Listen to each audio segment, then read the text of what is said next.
ఈ రోజే డౌన్లోడ్ చేయండి, మీ ఫేవరెట్ షోస్ చూడండి. ఈరోజు మీ అందరికీ బాగా ఇష్టమైన హాట్ ఒకటి స్పెషల్గా చూపించబోతున్నాం. ఆయిల్ ఫ్రీ చెక్కలు.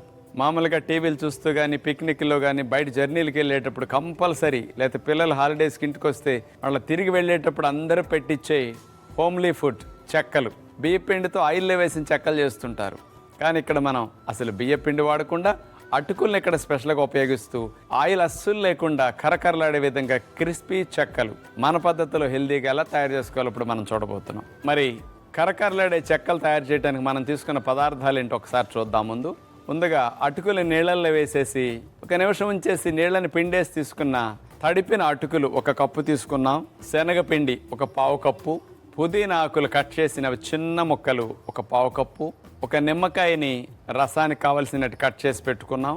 1 టీ స్పూన్ జీలకర్ర పొడి, మిరియాల పొడి 1/2 టీ స్పూన్, అట్లాగే చాట్ మసాలా 1/2 టీ స్పూన్, పసుపు 1/2 టీ స్పూన్, ఎండుమిరపకాయ ముక్కా చెక్క 1/2 టీ స్పూన్, 1 టేబుల్ స్పూన్ మేగడ, ఎందుకంటే చెక్కలు గొల్లగా రావాలంటే మేగడ కలపాలి పిండిలో. గార్నిషింగ్కి వేపించినవి 1 టేబుల్ స్పూన్ నువ్వులు. ముందుగా ఒక బౌల్ తీసుకుని ఇవన్నీ పిండి కలిపేసుకుందాం. నీళ్ళల్లో నానపెట్టి నీళ్లు పిండేసిన ముడి అటుకులు ఇవి. అటుకులతో చేస్తే చెక్కలు గొల్లగా ఉంటాయండి. 1/2 కప్పు శనగపిండి, ఎందుకంటే బేసిలు అంటుకోవటం కోసం అటుకులకి ఈ శనగపిండి, పుదీనా ఆకులు, ఎండుమిరపకాయ చెక్క ముక్క, జీలకర్ర పొడి, మిరియాల పొడి, చప్పదనం లేకుండా కమ్మగా మామిడి పొడితో చేసిన చాట్ మసాలా, అలాగే పసుపు. ఇందులో 1 టేబుల్ స్పూన్ మనం మేగడ తీసుకున్నాక మేగడ వేసేసి ఇక నిమ్మకాయ పిండేసేయాలి. మనం ఉప్పు లేని చప్పదనం లేకుండా మేగడ బాగా కలిసి వస్తుంది మనకి. అటుకులు అంటే ముక్కా చెక్కలే కాకుండా మెత్తగా అవ్వాలి కదా, అందుకని ఇట్లా బాగా కలిపేసేయాలి. మనం చపాతీ పిండి కలిపినట్టుగా శుభ్రంగా కలిపేసేయాలి ఇట్లా. ఇంకప్పుడు వీటిని చిన్న ఉండలుగా చేసి చెక్కల్లా మనం అరిచేత్తో చేసుకోవచ్చు. పుల్కాల పీట మీద చక్కగా ఒక అంటుకోకుండా ఉండే బటర్ పేపర్ లాంటిది వేసేసి పెద్ద చపాతీలా చేసేసి చక్కగా గుండ్రంగా మనం కట్ చేసుకోవచ్చు అనమాట. కప్పు ప్రెస్ చేసేస్తే మంచి షేప్లో సైజులో ఒకే సైజులో కరెక్ట్గా చెక్కలు వస్తాయి. అలా మా చెఫ్ ఇప్పుడు చేసి చూపిస్తారు.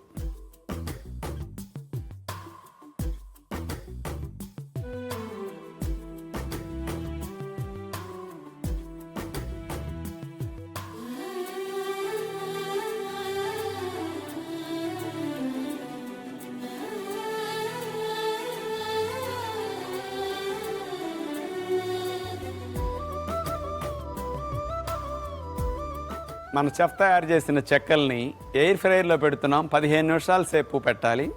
180 డిగ్రీల వేడి. అదే ఆయిల్ అయితే 250-260 డిగ్రీల వేడి. పైగా ఫ్యాట్ అంతా డ్యామేజ్ అయిపోతుంది. ఇక్కడ ఒట్టి హీట్ వెళ్తుంది, డ్యామేజ్ అవ్వదు. కాబట్టి అలా చెక్కల్ని మనం ఎయిర్ ఫ్రైయర్లో పెట్టిన తర్వాత 15 నిమిషాలు అయిన తర్వాత తీద్దాం.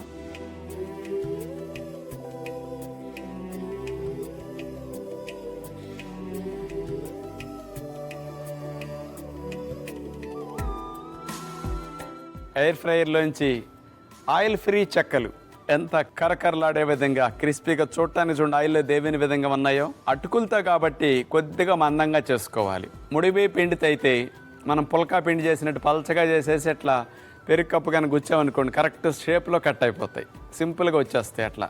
ఇందులో మీరు శనగపప్పు కానీ పెసరపప్పు కానీ ఇష్టమైన వారు వేసుకోవచ్చు అనమాట. ప్రోటీన్ పెరుగుతుంది, టేస్ట్ ఇంకా పెరుగుతుంది.